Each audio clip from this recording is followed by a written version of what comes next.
title of my position is technical coordinator. I handle advancing all the shows, making sure that backline needs are met for nationals that come through, and staffing sound techs for shows that I'm not available for. We've got a couple different rooms, so sometimes we're running multiple shows in a single day.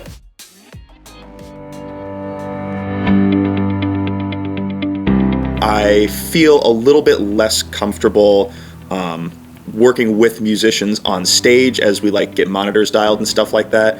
I've definitely relied more this summer on presetting monitor EQ curves and kind of hope for the best a little bit, but it does make for a safer experience for everybody. That's probably the biggest thing that's changed for me, is I don't spend as much time in front of monitors with the musicians. It's not the way I would like to do things, but I think it's the right thing to do right now.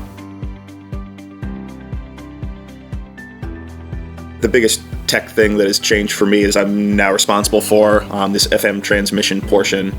Since we fired up on June 1st, we've been selling drive-in tickets to all of our shows. People can drive up in their cars and park within eyeshot of the stage, but it's generally out of PA coverage. So we've got a low-power FM transmitter, and everything is simultaneously headed to the sound system and the FM transmission. There was a little bit of a learning curve on that, mostly just because low-power FM transmission was a niche of the industry that was almost completely dead in the water at the beginning of this year, and so there were some challenges finding a quality FM transmitter that was A, high enough fidelity, B, available.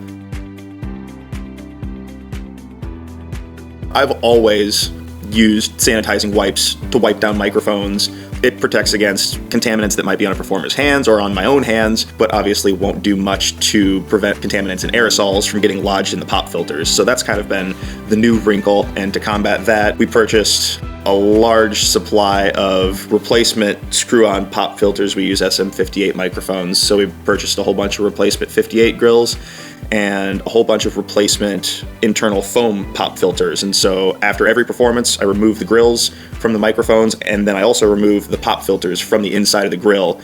Pop filters get a soak, and grills get a soak, both on their own. I put them out on a drying tray to dry overnight, and then reassemble them the next day with gloves on to keep everything nice and sanitized.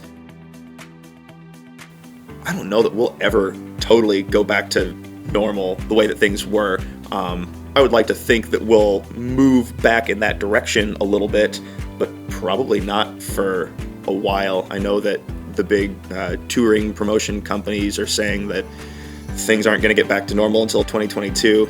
There are festivals that are getting planned for late 2021, but they've taken out large insurance policies against COVID. We're putting together some big changes for our indoor stage so that we can make a go of indoor distanced performances going through the winter, because naturally we've been outside for most of this summer. I think all we can do for now is just kind of make the best of what's in front of us.